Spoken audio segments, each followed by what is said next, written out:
যদি আমার এলাকায় বা আমার আশেপাশের কোনো জায়গায় বাল্যবিবাহ হয় আর আমি এটা যদি কোনো খবর পাই, তাহলে প্রথমে আমি তাদের কাছে যে বাল্যবিবাহের যে ক্ষতিটা হয় সে সম্পর্কে তাদের আমি ধারণা দেবো। যদি তারা এ বিষয়ে সতর্ক না হয়, তাহলে আমি 333 বা 109 এই নাম্বারটিতে কল করব এবং তাদের এই বিষয়টির উপর ব্যবস্থা নিতে বলবো।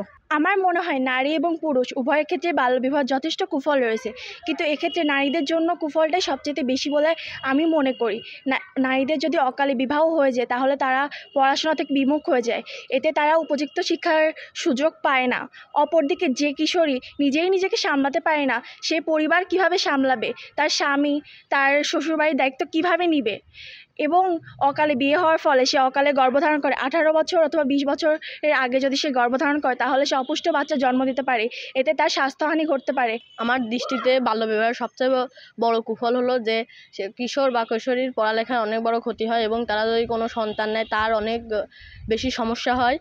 তার কৈশোরীর মানসিক চাপ পড়ে। আমরা প্রশাসনকে জানাতে পারি আমাদের বাসার পাশে বা আমাদের এলাকার নিকটবর্তী কোনো স্থানে যদি বাল্যবিবাহ হয়, তাহলে আমরা 109-এ ফোন দিতে পারি, কারণ এরা আমাদের সম্পূর্ণ পরিচয় গোপন রাখে, ফলে আমরা বাল্যবিবাহ প্রতিরোধ করতে পারি।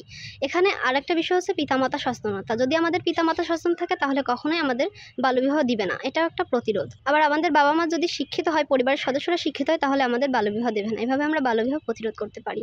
সাধারণত আমি মনে করি দারিদ্রতা, পরিবারের অসচেতনতা এবং অসুশিক্ষার অভাবে বাল্যবিবাহ দেওয়া হয়।